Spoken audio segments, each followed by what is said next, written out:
ಎಲ್ಲರಿಗೂ ನವರಾತ್ರಿ ಸೀರೀಸ್ಗೆ ಸ್ವಾಗತ ಸುಸ್ವಾಗತ. ನಾನು ನಿಮ್ಮ ಕನ್ನಡತಿ ಗೌತಮಿ. ನಿನ್ನೆಯ ದಿನ ದುರ್ಗಾಷ್ಟಮಿ ಪೂಜೆ ಹಾಗೂ ಮಾತೆ ಮಹಾಗೌರಿಗೆ ಸಮರ್ಪಿತವಾಗಿತ್ತು. ಜೊತೆಗೆ ನಿನ್ನೆಯ ಬಣ್ಣ ನವಿಲು ಹಸಿರು.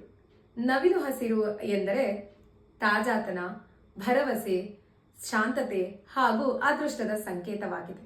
ಮಹಾಗೌರಿಯ ಒಂದು ಸಣ್ಣ ಕಥೆ ಕೇಳೋಣ. ಪಾರ್ವತಿ ದೇವಿಯು ಕಠಿಣವಾದ ವ್ರತ ಮಾಡಿ ಶಿವನನ್ನು ಮದುವೆಯಾಗ್ತಾಳೆ. ಆದರೆ ಮದುವೆಯಾದ ನಂತರ ಅವಳು ಕಪ್ಪು ಬಣ್ಣದವಳಾಗಿರ್ತಾಳೆ, ಅಂಧಕಾರದಲ್ಲಿ ತುಂಬಿರ್ತಾಳೆ. ಹಾಗಾಗಿ ಶಿವನು ಗಂಗಾ ನದಿಗೆ ಹೋಗಿ ಗಂಗಾ ನದಿಯ ಜಲವನ್ನು ತಂದು ಅವಳಿಗೆ ಸಿಂಪಡಿಸ್ತಾನೆ. ಆಗ ಮಹಾಗೌರಿಯು ಅತ್ಯದ್ಭುತವಾಗಿ ತೇಜೋವತಿಯಾಗಿ ಶ್ವೇತವರ್ಣದಾಗಿ ಜ್ವಲಿಸುತ್ತಾಳೆ.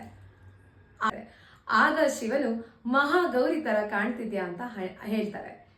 ಈ ರೀತಿ ಮಹಾಗೌರಿ ಅನ್ನೋ ಹೆಸರು ಬಂದಿದೆ. ಇದ್ರ ಜೊತೆ ನಿನ್ನೆ ದುರ್ಗಾಷ್ಟಮಿ ಕೂಡ ಇತ್ತು. ದುರ್ಗಾಷ್ಟಮಿ ದಿನ ಕನ್ಯಾ ಪೂಜೆ ಮಾಡ್ತೀವಿ. ಅಂದ್ರೆ ನಾವು ಪುಟ್ಟ ಮಕ್ಕಳನ್ನ ಕರೆದು ಅವರ ಕಾಲು ತೊಳೆದು ಅರ್ಶಿನ ಕುಂಕುಮ ಇಟ್ಟು ಹಾಗೆ ಶಕ್ತಿಯಾನುಸಾರ ಉಡುಗೊರೆ ಕೊಟ್ಟು ಹತ್ರ ಆಶೀರ್ವಾದ ಕೂಡ ಪಡೆಯುತ್ತೇವೆ. ಈ ರೀತಿ ದುರ್ಗಾಷ್ಟಮಿ ಪೂಜೆ ಕನ್ಯಾ ಪೂಜೆಯೊಂದಿಗೆ ಮುಕ್ತಾಯ ಆಗುತ್ತೆ. ಎಲ್ಲರಿಗೂ ನವರಾತ್ರಿಯ ಶುಭಾಶಯ ಹಾಗೂ ಥ್ಯಾಂಕ್ಸ್ ಫಾರ್ ವಾಚಿಂಗ್.